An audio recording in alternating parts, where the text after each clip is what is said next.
Good afternoon. This is Your Money on Market Sense, our Friday feature that looks at small businesses and entrepreneurship. So, can pigeon breeding and racing take flight in the black community? Well, a Johannesburg-based fancier and entrepreneur seems to think so. Working with camera technician Malusi Ntanzi, I visited Dr. Samuel Mbiza-Hadebe. He is the first black fancier whose pigeons have raced internationally and has also previously paid 5 million rands for a pigeon. Take a look at this insert. My name is Samuel Mbiza-Hadebe, and I'm an entrepreneur in the pigeon sport and what I can say the pigeon business.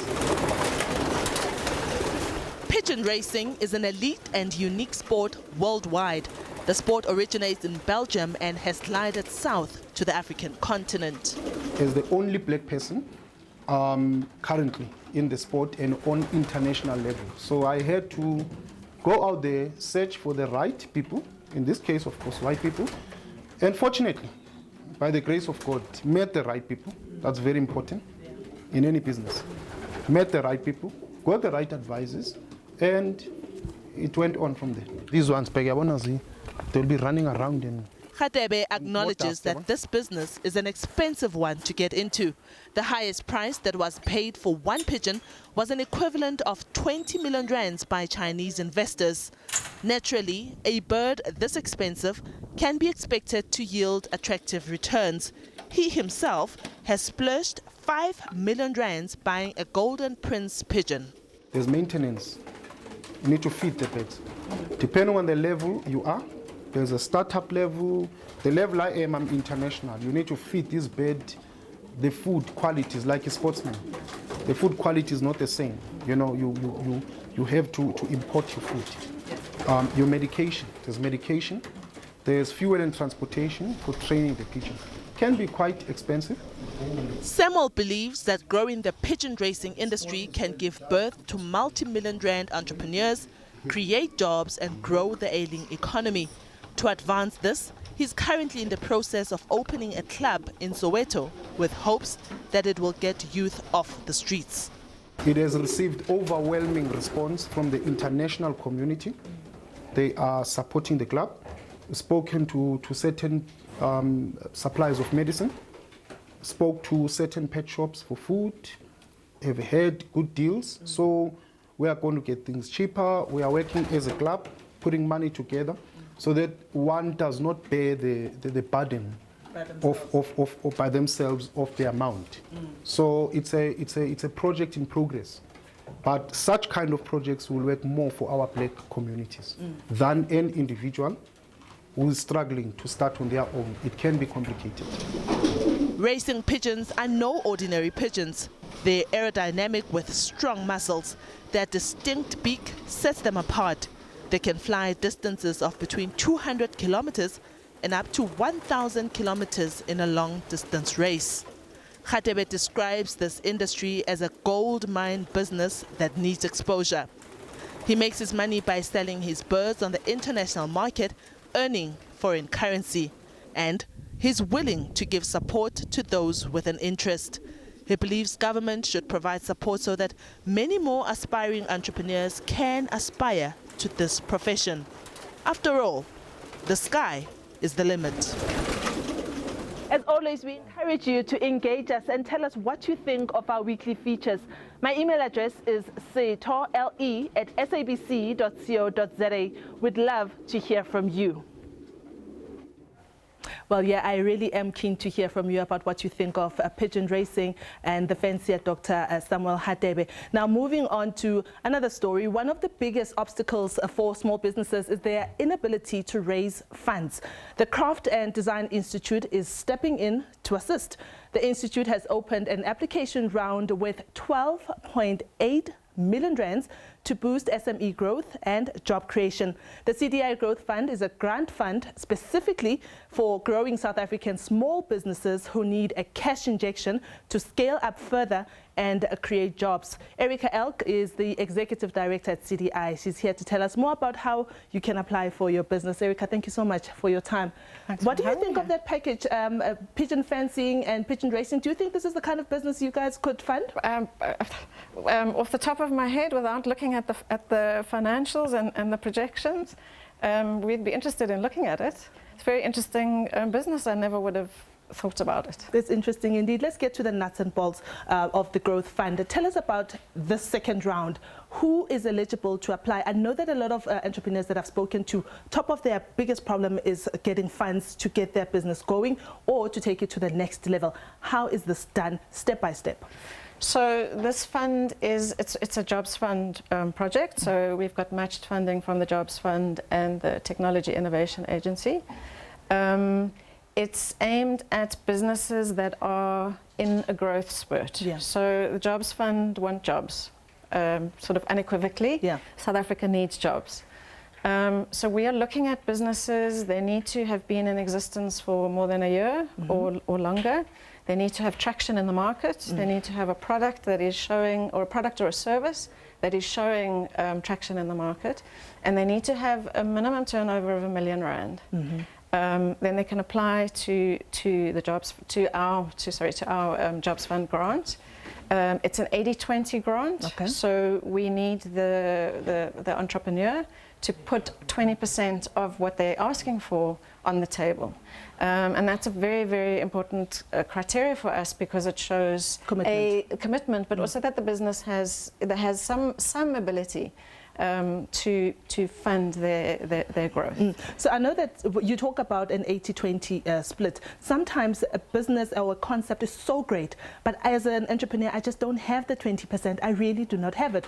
But when you look at my business plan, it really has potential. What do you do then to assist those people? Because there's millions of them out there, by the way. So absolutely. So the Craft and Design Institute supports most of our businesses, or not a lot of our businesses are in that place. They have a good idea, the idea has some traction in the market, but they need help. So, you know, what we've understood, we've been around for 18 years, and we've got over 5,500 members that we support. What we've seen over the years is that the need for finance often hides underlying other issues or challenges in the business. Principally, market access is one of the most important drivers for any business, but particularly for small businesses. Yeah. So what we try and do is help the SME, the entrepreneur, understand where their market opportunities are and help them get into that market. We also run business training and capacity building and mentorship. And we also look, because we're a creative agency, we help people and look at their product and their product offering, also to see what is their unique offering. Are they going to find a place in the market? Erica, I want to know how important is the job creation element within you giving the funds to the prospective entrepreneur. We both know how the unemployment rate is quite high in the country, 27.1. It's quite high. Yeah. How important is that when you consider an application? Do you look at this person A will create about 5 or 10 jobs? Person B has an equally brilliant idea, but they're a one-man business and they issue out a service. So in this instance, for this project, the job is the ultimate outcome, because we are responsible to the Jobs Fund to create jobs. So in the application, when somebody applies, we want to know that they're going to do X, Y, Z, and that's going to result in however many jobs. Our other services, we're not as interested in jobs, not that that's not a priority, but we can see that there might be other things that we need to help the business with to get them going. So this is the second round, right? Yeah. I want you to tell me the common mistakes that you found that the previous entrepreneurs who applied made, so that people who are watching at us at home today, they don't make the same mistake and they stand a better chance of actually netting that fund.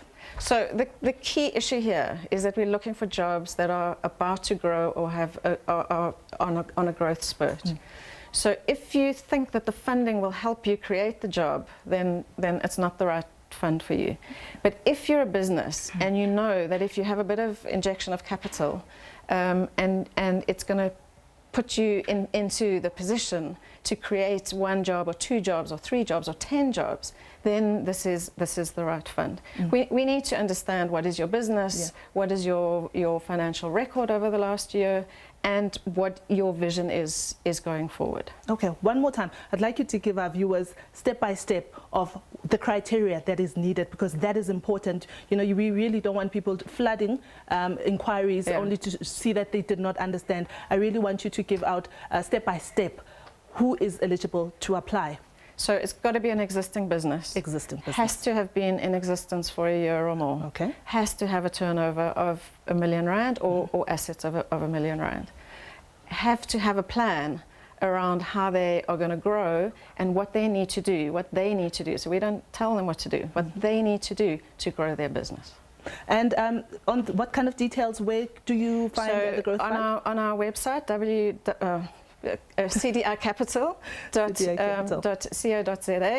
look for Growth Fund, and you'll find the online application form. And it's quite simple, asks really important questions, but it's an easy application to fill in. With 12.8 million, how do you anticipate that you'll split this money amongst the various entrepreneurs that bring their applications through? So we've currently got 38 SMEs in the program. They've already created 160 jobs in the last 3 quarters. Okay. And it varies. Some are getting as much as R1 million, R1.5 million. Some are getting 100,000 rand. Are they supposed to return the money back with interest, perhaps?